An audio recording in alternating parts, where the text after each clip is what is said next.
Hello everyone. I-share ko lang sa iyo yung sikreto ko kung paano gumawa ng masarap na fruit salad. Kailangan dalawang latang fruit cocktail, dalawang latang tidbits, apat na Nestle cream, saka isang boteng kaong. Yung kaong kailangan i-chop siya kasi yung iba malalaki tapos yung iba matigas. Kaya kailangan i-chop siya para hindi mahirap nguyain. And then ang gamit kong cheese is ang Philadelphia cheese. Yan. Tapos nag-grind ako ng almonds. Kung wala kayong almonds, pwede naman siyang cashew nuts. Dapat unsweetened siya. Tapos ito na yung drain ko siya, yung fruit cocktail sa tidbits. Drain ko siya para hindi siya magsabaw. So at least 2-3 hours. Pati yung kaong din, drain ko rin siya. So imimix lang natin. Yung blender ko, nilagay ko na yung cheese, saka yung Nestle cream and the condensed milk. Pero yung condensed milk dapat konti lang siya. Kung yung lasa lata na may bilhin nyo, dapat 1/3 lang yun para hindi siya masyado matamis. Tapos, para sa ganun din, pagka tayo yung diabetic, pwedeng kumain. So, mix na natin siya.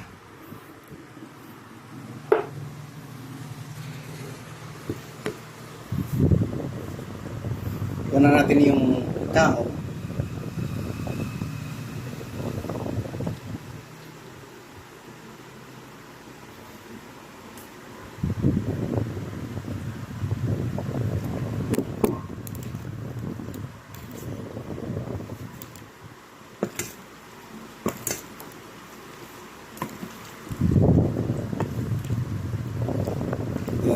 Yung nuts, meron siyang buo-buo siya para sa ganun habang ninunguyan mo yung salad may matitikman kang nuts, hindi yung purong siya powder talaga siya.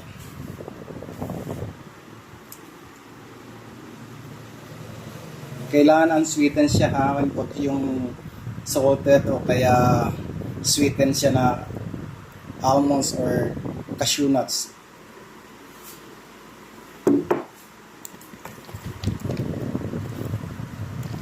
Mix na natin siya.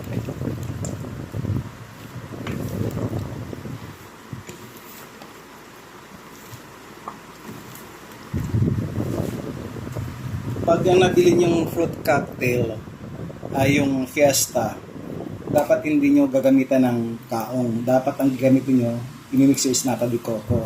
Tapos naman, kung nabili yung pineapple tidbits, hindi yung chunks, kailangan i-slice siya kasi yung chunks malalaki para hindi siya, pag ginawa mo yung salad, hindi siya maasim.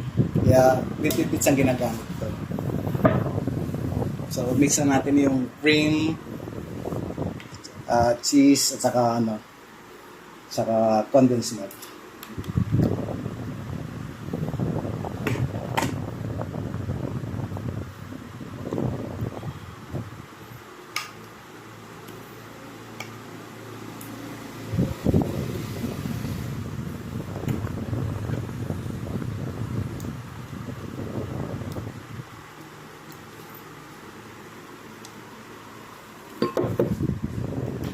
Sa ating mabuti.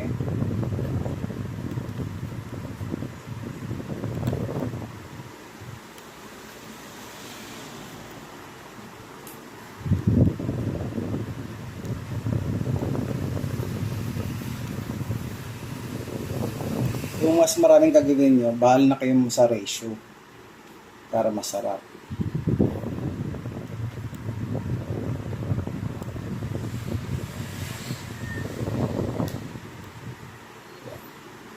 Tapos na-mix na.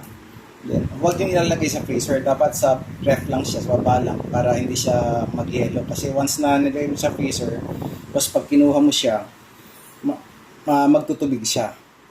Kaya dapat sa baba lang, hindi sa freezer. Then kung doon sa mga mayayaman, pwede yung patungan ng toppings ng whipped cream, and then cherry and sliced na peaches. Yan. Happy New Year, everyone! Yan na yung finished product. Thank you! Pag nagustuhan niyo yung video, please share, like, para sa ganoon lahat din makakain ng masarap na fruit salad. Thank you!